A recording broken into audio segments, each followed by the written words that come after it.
They say when you love what you do, it doesn't feel like work. For a long time that was true for me. My name is Nova, and for 5 years I poured everything I had into a fast-growing tech startup in Seattle. I was one of the first 10 employees back when we were working out of a co-working space with bad coffee and broken air conditioning. I helped shape the brand, built our marketing strategy from scratch, and stayed up countless nights working on investor decks, product launches, and customer retention plans. I wasn't just part of the company, I was part of its soul. And I believed we were building something real, something good. Our CEO, Ethan, was charismatic, charming, and always smiling just a second too long. He had the kind of energy that filled a room and sucked the air right out of it. But back then, I thought he was just intense. Visionary, even. He could talk his way into any funding round, and I admired that. Until I started noticing the cracks. It began small. Promises made in all-hands meetings that quietly disappeared a few weeks later. Equity that was being finalized. Bonuses that were still under review. Team members who brought up concerns suddenly moving on to other opportunities. And then there was Chloe. Chloe joined as a brand consultant, but somehow ended up sitting in on leadership meetings within 2 months. She had no background in tech, little understanding of our product, but always had a flattering laugh for Ethan's worst jokes. Everyone saw what was happening, but no one said anything.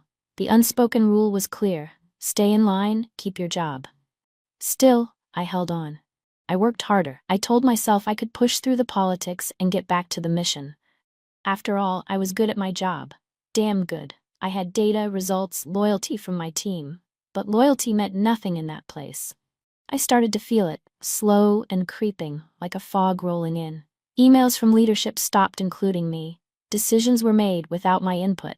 My biggest campaign to date, which brought in over $1 million in new revenue, was suddenly being credited to someone else.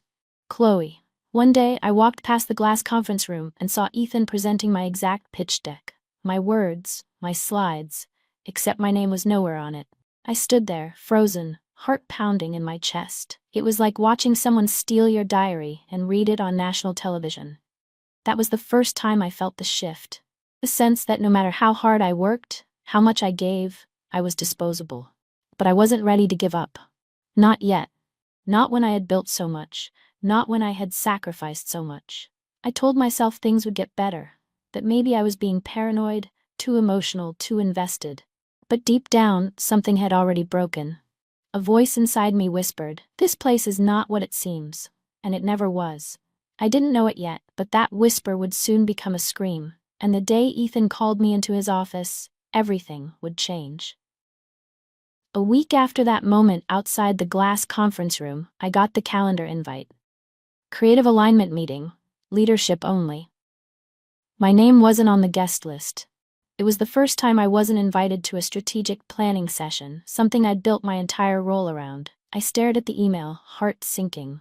I wanted to believe it was an oversight, but deep down, I knew better. I tried brushing it off. Maybe it was a new format, maybe they'd loop me in later. But then came the email summary. The subject line read, Q4 Brand Strategy, presentation by Chloe. Chloe, the same woman who'd only been here 8 months, who once asked me how to open a Google Doc. Apparently, she'd presented my strategy, word for word. My campaign outline, my research, my projected metrics. I scrolled through the slide deck she'd attached. I recognized every chart, every line of copy. Even the title was mine. Human, not just tech. No footnote, no created by Nova. Just Chloe's initials in the footer. My hands shook. I slammed my laptop shut and sat there in silence, trying to breathe. Was this what it felt like? To be erased in real time?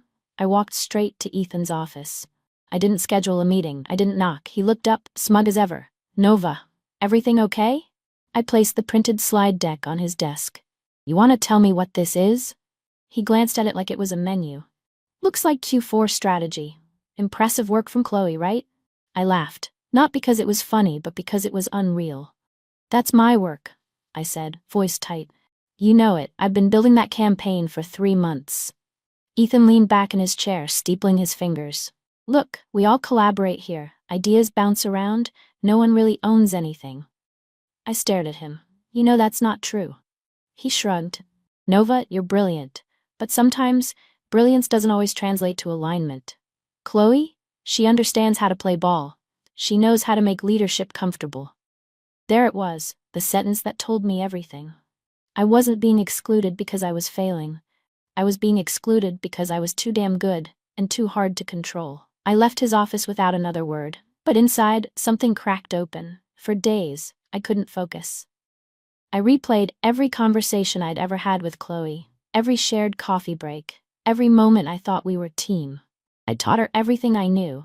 I gave her resources. I defended her when other team members said she was underqualified. She wasn't just stealing my work, she'd been using me. That Friday, we had our weekly marketing sync.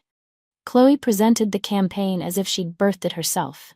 She smiled at me once, tight-lipped, nervous, almost apologetic. I didn't smile back. After the meeting, I went back to my desk, opened a blank document, and wrote one sentence at the top. Never let anyone steal your voice again. But Ethan wasn't done. The following Monday, I was pulled into a surprise performance conversation. HR was there, so was Ethan. The air was thick with something unspoken. "We're concerned," Ethan began, "about your recent attitude. Some members of leadership feel you've been resistant to collaboration, you've isolated yourself." My mouth went dry. Because I spoke up about my work being stolen? Ethan smiled, slow and measured. "You're emotional, Nova. It's making people uncomfortable." I wanted to scream. Instead, I looked at the HR rep who couldn't meet my eyes. That night, I stayed late at the office, alone. I sat in the dark, watching the lights of downtown Seattle blink through the window. For the first time in 5 years, I wondered if I'd made a mistake building my life here. If everything I'd sacrificed had just been fuel for someone else's fire. But I wasn't done. Not yet. They thought they could bury me in politics and lies, but they didn't know what I was willing to do when pushed to the edge. And Ethan? He was about to find out. The silence was the worst part. Not the meetings I wasn't invited to, not the glances exchanged across the room, not even the fake smiles. It was the silence, the kind that creeps in like smoke, choking you slowly. People who used to laugh with me in the break room now barely said hello. My Slack messages were left on read. Questions I asked in meetings were met with awkward pauses and redirections. It was like I'd already been erased. They just hadn't told me yet. I started documenting everything. Times, dates, emails. I created a folder on a personal drive titled Insurance. At first, I didn't know what I'd do with it, but I knew enough to trust my gut. And my gut was screaming, "You're next." Then came the message. An anonymous email sent to my personal address. The subject line, "You didn't hear this from me." Attached was an internal recording, audio from a conversation between Ethan and Chloe in one of the upstairs conference rooms. I stared at my screen, debating for a full 5 minutes before pressing play. Ethan's voice was unmistakable. Calm, controlled, cruel. "Nova's too much of a liability. She's smart, but she asks too many questions. After the IPO, we cut her loose." Chloe laughed lightly. "Do we have to wait that long? We have to make it look clean. HR's preparing a file. One more attitude issue, and we've got our exit." My body went cold. They weren't just trying to push me out, they were orchestrating my exit, down to the last fake HR document. I sat still for what felt like an hour, listening to the audio over and over again. First in shock, then in rage. Every instinct in me wanted to storm into Ethan's office, play the audio on full blast, and watch the color drain from his smug face. But that would be too easy, and too fast. I needed to think, strategize. I couldn't just be smart, I had to be smarter than both of them combined. But the window was closing faster than I thought. 3 days later, I got called into another check-in meeting. This time, it was with HR Director Michelle, a woman who always wore a forced smile and spoke in therapeutic tones. "We're concerned," she said, like she was reading from a cue card. "You've become disengaged, detached. There are reports that you've been difficult to work with." I looked her straight in the eye. "From who?" She didn't answer. "Chloe?" I asked. "Ethan?" Still nothing. "I want to see the complaints. I have a right to know who's saying what." Michelle shifted in her seat. "These conversations are confidential." "Convenient," I replied. That night, I got home and opened my laptop. I moved the recording to a secure folder, along with screenshots of emails, timestamps, pitch decks, and every single campaign they'd ever tried to erase me from. I renamed the folder, Evidence, the Whole Truth. It wasn't about revenge. Not yet. It was about survival. I kept going to work every day, like nothing had changed, smiling, nodding, pretending to be compliant while I quietly collected every document they didn't know I still had access to. But the truth was, I was running out of time, and they knew it. That Thursday, I was called into Ethan's office again. He didn't look up when I walked in, just gestured to the seat across from him, like a king summoning a subject. "You probably know what this is about," he began, his tone almost gentle. I said nothing. He sighed, like he was the one being burdened. "There's been a lot of discussion, and after careful consideration, we've decided it's best to part ways. Officially, your departure will be framed as a mutual decision to pursue other opportunities. It'll go out in tomorrow's all hands." I blinked. "That's it?" I asked. Ethan smiled. "I think we both know this has been coming for a while." "You're firing me," I said slowly, but calling it mutual. He leaned forward, elbows on the table. "I'm giving you a gift, a clean exit. You should take it." I felt my chest tighten. All the work, the late nights, the campaigns, the loyalty, gone. Just like that. I stood up, eyes burning. "I want the rest of the day to pack my things." Ethan nodded. "Of course, HR will escort you." But I didn't go pack. I walked out of the office, down the hall, past HR, and straight into the women's restroom. I locked the stall, sat down on the closed toilet seat, and shook. Not cried, not screamed, just sat there shaking. This wasn't just a job. This was 5 years of my life, my identity, my pride, my blood, sweat, and sacrifices. And they were erasing it with a single email. I stared at the wall in front of me, breathing in silence. And then it hit me. I had everything. Every file, every lie, every whisper. They thought they'd buried me, but I was sitting on a ticking time bomb, one they never saw coming. And tomorrow? Tomorrow would be the detonation. I walked out of the bathroom with one goal: keep my face calm no matter how loud the war inside me was. Ethan thought he'd won, and maybe for a moment I believed he had too. But as I passed his office and caught his smug silhouette leaning back in his chair, like he'd just cleaned up some messy problem, I felt it. Not rage, not grief, clarity. I had one afternoon left, one afternoon and a folder that could burn everything to the ground. I returned to my desk, ignoring the glances. People had heard whispers. Maybe some even knew, but no one said a word. That's how this place worked. Speak up and you disappear. I opened my laptop, plugged in my personal hard drive, and got to work. I didn't panic.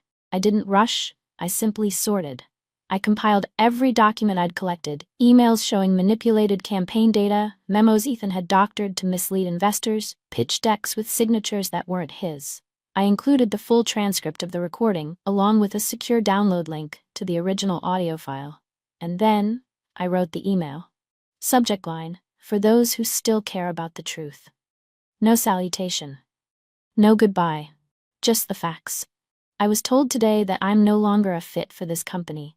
But before I go, I'd like to leave behind the version of this story that hasn't been edited for PR. Attached are documents, recordings, and internal materials that paint a fuller picture of how decisions are really made here, who gets credit, who gets erased, and how trust has been weaponized. You don't have to believe me. Just read, listen, ask your own questions. Then, decide what kind of leadership you want to follow. I added over 50 recipients. Managers, team leads, junior staff, even a few board members whose addresses I had from an old strategy brief. I didn't CC Ethan. He didn't deserve the warning. I hit send, and then I deleted every trace of the email from my sent folder. 5 minutes later, I walked into the all-hands meeting. Ethan was already speaking. As we continue to scale, we're making strategic changes. Some transitions are difficult, but necessary for alignment and growth. I sat near the back, quiet, composed. He glanced in my direction just once, his lips curled into a rehearsed look of pity. "Let's take a moment to recognize Nova for her contributions. We wish her all the best in her next chapter." A few people clapped. Most looked confused. And then phones started buzzing. 1, then 2, then 5, then 20. I saw someone open their laptop, eyes widening. A woman 2 rows ahead of me whispered to her colleague, then stood up and walked out. Another followed. Then a third. Ethan paused, mid-sentence. "Is everything okay?" Silence. Until someone near the front finally said it out loud. "Is this real?" Ethan blinked. "What are you talking about?" Someone held up their phone. "This email, these files, they're from Nova." He went pale. "Wait, this isn't the place, let's handle this offline," he stammered, but it was too late. I watched as more people stood, some out of principle, some out of fear, some because they'd finally seen behind the curtain. 5 minutes later, the room was nearly empty. Ethan stood frozen on stage, still holding the clicker to his PowerPoint. And I? I walked out last. No words, no drama, just the sound of the truth doing what it always does, catching up. I didn't go home right after the all-hands meeting. I walked 3 blocks down to a small coffee shop where the Wi-Fi was slow and the chairs wobbled, but no one knew my name. I ordered a latte, sat by the window and waited, not for revenge, for gravity, because that's what truth is. Heavy, inevitable. It doesn't explode. It sinks. Quietly, deeply. By the time I opened my inbox, the fallout had already begun. The first email came from a colleague on the sales team. "I always knew something was off. Thank you for saying what no one else could." Then a message from a junior designer. I cried reading that. "You said everything I couldn't." The emails kept coming. One by one, some short, some long, some anonymous. All of them echoing the same thing. "We saw it too. We were just afraid." That night, I turned off my phone and slept for 12 hours straight. By morning, the story had taken on a life of its own. Someone had leaked the email to a popular industry blog, Tech Insider Wire. They posted it word for word, including the audio link. Within hours, it had over 70,000 views. People weren't just reading, they were commenting, sharing, tagging former employees. And then, the investors got involved. It started with a LinkedIn post from a partner at one of our seed firms. "Transparency is the foundation of trust. Recent allegations about executive misconduct at company name are deeply troubling. We've launched an internal review." That post had over 3,000 likes within a day. I sat back in my apartment, reading it in silence. I didn't feel victorious. Not yet. I just felt seen. Later that afternoon, I received a message from Mia, one of the company's early engineers who'd left 2 years ago under suspicious circumstances. "Nova, it happened to me too. Ethan rewrote my code documentation and accused me of hiding bugs. I didn't have proof back then, but you do. Let me know how I can help." The cracks weren't just forming. They were spreading. By day 3, employees were walking out. Entire departments requested emergency meetings with HR. The legal team sent a statement to all staff saying they were taking the matter seriously and would cooperate fully with any external investigations. Ethan, however, stayed silent. Until Friday. That morning, I received a call from a number I didn't recognize. I let it go to voicemail, but then it rang again and again. Eventually, I picked up. It was Ethan. His voice, usually slick and confident, was flat, tight, controlled in the way a drowning man tries to stay composed. "Nova, we need to talk." I said nothing. "I'm just asking for fairness. You've made your point and I get it. But these things, you know how perception works, it's getting out of control." I stared at the wall in front of me. "You lied," I said. "You took what I built and fed it to someone else. Then you tried to bury me for asking questions." "I was under pressure," he snapped. "You think this job is easy? Investors breathing down your neck, everyone wanting a piece?" There it was, the truth, raw and unvarnished. He didn't regret what he did. He regretted getting caught. "I'm not asking for forgiveness," he added. "Just help me contain this before it destroys everything." I almost laughed. "Ethan," I said quietly, "this isn't about you anymore." Then I hung up. That same afternoon, the board issued a statement. Effective immediately, Ethan Rowe has been placed on administrative leave, pending a full investigation. It wasn't termination, but it was enough for now. The next Monday, I received an offer from a company I'd admired for years. A role I hadn't even applied for. Head of brand strategy. The message from the recruiter was simple. "We read your email. We saw what you stood up for. That's the kind of leadership we want." I cried for a long time after that. Not because I got the job, but because I hadn't realized how long I'd gone without feeling valued. Later that week, a staff-wide meeting was held at my old company. An interim CEO had been appointed. Several key employees gave notice. Others stayed, but only under the condition of sweeping changes. In that meeting, someone asked, "What's being done to restore trust?" No one had an answer. Because trust, once shattered, doesn't rebuild itself. It has to be earned, slowly, painfully, honestly. And Ethan? He'd run out of time. It didn't happen overnight. Ethan didn't get dragged out in handcuffs. There was no dramatic headline with his face plastered across it, at least not at first. No single explosion, just the slow, brutal collapse of a man who thought he was untouchable. And maybe that was more satisfying. In the days following his suspension, whispers turned into statements. Statements turned into resignations, and behind every quiet exit was someone who had once been silenced, now finally speaking out. Mia, the engineer who'd messaged me, published her own story on Medium. He made me feel like I was crazy, like I didn't understand my own code. He rewrote my documentation, blamed me for bugs he introduced, and told me I was too emotional to be a lead. Her post went viral in less than 48 hours. Then came another from a former recruiter. I left after he forced me to withdraw a qualified female candidate because she wouldn't fit the company vibe. I stayed quiet. I wish I hadn't. The stories kept coming. Each one chipped away at the illusion Ethan had built around himself. The visionary, the genius, the charismatic leader with a golden touch. Turns out the golden touch was just well-practiced manipulation. By week 2, industry blogs started digging deeper. They pulled old quotes from press interviews, cross-checked them with internal documents from my email drop. Discrepancies began to surface. Exaggerated revenue projections, inflated user data, promises to investors that didn't match the books. And then, the board acted. An emergency meeting was called. Ethan was officially terminated with cause. The announcement was cold clinical.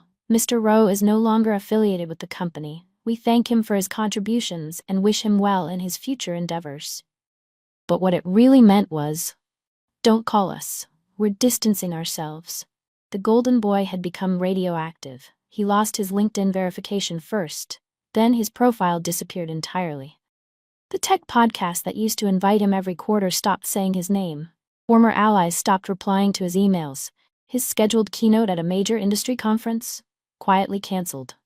Rumor had it, he tried to pitch a new startup to a few VCs. None took the meeting. He went from power lunches to echo chambers in weeks. One day, I got a text from someone I barely knew in legal. He's selling his condo. Heard he's leaving Seattle. I didn't respond, because I didn't need to. He had built his kingdom on the backs of others, stealing ideas, silencing voices, manipulating trust like currency. And now, he couldn't even buy silence. But this wasn't about watching Ethan fall anymore. This was about what came after. At my new company, things felt different, not perfect, not magically healed, but different. I was seen, I was heard. When I disagreed in meetings, no one called me difficult. When I asked hard questions, people leaned in, not away. I started to sleep better, eat better, breathe easier. One afternoon, during a team lunch, a junior copywriter asked me, "How did you know when it was time to speak up?" I paused. The truth was I didn't.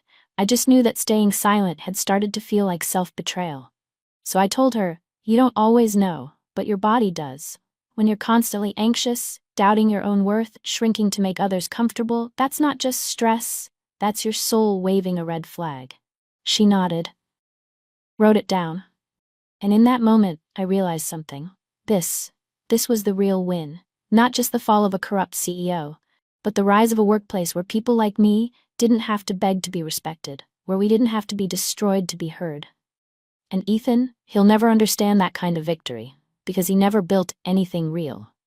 3 months later, I received an envelope in the mail. No return address, no note, just my name handwritten in bold black ink. Inside was a letter, 4 words, "You finally won, Nova." And beneath it, a business card. Ethan Rowe, freelance consultant. A Gmail address, a phone number I didn't recognize. The title, stripped bare. No company, no title, no prestige. I stared at the card for a long time. At first, I thought it was a joke. Then I realized it was a surrender. I didn't reply. Instead, I opened my laptop and got back to work. These days, my work felt different, not easier, but freer. Like breathing after holding it for too long. In the weeks that followed, I was invited to speak on a podcast about ethical leadership. Then a Women in Tech panel in New York. Then a private roundtable for startup founders navigating post-scandal restructuring. Each time I told my story, people leaned in. Not just because it was dramatic or viral, but because it was real. It mirrored something too many people had felt but never voiced. That deep, gnawing fear that your value only exists as long as you stay silent. that if you speak up, you lose everything, that your worth is negotiable. But here's the twist most people don't expect. I didn't lose everything. I found something. I found the power in my voice. I found a community of others who refused to stay small. And I found a version of myself I hadn't seen in years. Braver, sharper, louder. And that was worth everything I left behind.